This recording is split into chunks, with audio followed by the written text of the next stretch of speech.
Оставаме на празнична вълна. Всеки понеделник е труден за приемане, освен ако не е с датата 8 декември. А сега точно с празника на студентите ще започне новата седмица. Водещите ни курорти вече са пълни с нетърпеливи млади хора, за които уикендът започна в петък и по всяко вероятно ще завърши чак във вторник. Какви са цените тази година и къде ще са големите компании студенти? Антон Чавдаров ще ни каже сега. Тони, здравей!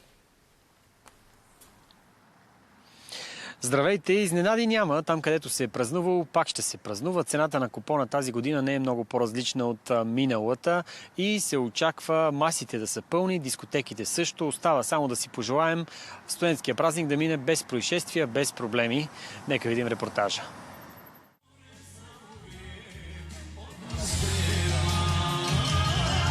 Къде ще го посрещнем? В баровете в Пловдив. Най-вероятно. Някой ресторант преди това.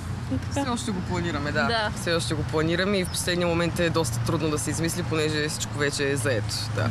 Не сме много организирани. Да. В Карлово, на една вила. Около 100-150 лева, предполагам. На човек, да. Нощувката, общо взето, самото ядене, пиене, да. Разбира се, най-много студенти и тази година ще се съберат в подножието на Пирин планина. Ще посрещнем 8 декември на Банско. Заминаваме за 2 дни, 2 нощувки и 3 дни. По 350 лева на човек в Банско. И това е. Цената включва хотел, закуска, дискотека и ресторант. Също така и празнична вечеря. Разликата в цените, която студентите усещат в сравнение с миналата година, е минимална. Сега парите за агенциите, които организират престоя за празника, са с 10 до 20 лева повече. Поради липса на креативност на нашата група, отново ще има повторение на миналата година и купона ще бъде в Банско. 2 дни и всичко сме резервирали. Трябва да попитате организатора, който в момента не е сред нас. Хотела не мога да го назова, тъй като не го знам. Общо кажи, то ще 200 лева. минимум. 250 лева. Това само за нощувки или? На човек? На човек.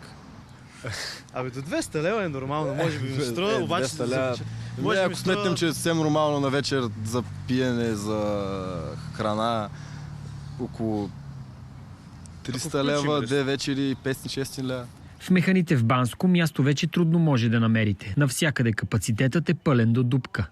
Абсолютно пълна е. Всички места са заети за всичките дни, тъй като знаем тази година се пада дълъг уикенд. Кувертите започват от 50 лева, като няма промяна спрямо миналогодишните куверти и оттам нагоре вече варират спрямо и менюто. Традиционното меню може да срещнете капама, естествено паржоли за Банско и най-вече много забавления. Нашите студенти са млади, будни хора, както виждаме, така че се надяваме, че ще се забавляват истински и както си му е реда. На същото се надяват и в хотелите, на забавления в рамките на реда.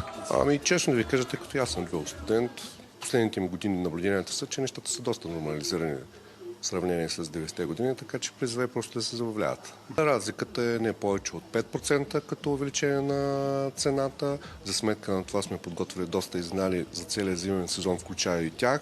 2 нови шеф-готвачи, Симеон Иванов и Панайотис Велис, които са доказани имена в индустрията. Увеличение близо с 10-15%. Има увеличение, но за мен е приемливо увеличението. Между 120-150 лева на човек за нощувка, в зависимост от това дали имат празнична вечеря, дали пакетът е 2-дневен, 3-дневен. Общо взето варира между 120-150 лева на човек. Да се забавляват на 100% и да няма такива пияни, заляни, малко по-умерени да бъдат. Най-вълнуващ пак празникът ще бъде за първокурсниците, макар и още да изглеждат скромни. Ние сме първи курс, така не сме се подготвили особено. Срещаме трудности в студентството. Може би ще се съберем в някоя библиотека, така ще разискваме социологически теми. Влезли сме много навътре в тази наука, така че това сме предвидили. Една бутилчица вино, може би, да разгреем. След на инфлацията малко ни е трудно. Като студенти. Да, по-ниско бюджетен алкохол на това ще заложим, но все пак умерено, за да може да продължим с обучението. А за други студенти 8 декември ще е обикновен ден от ежедневието. Аз най-вероятно ще работя на 8 декември, така че не съм си правил някакви, кой знае какви планове. Какво работите? Сервитьор. Тоест, вероятно, да сервирате на други студенти.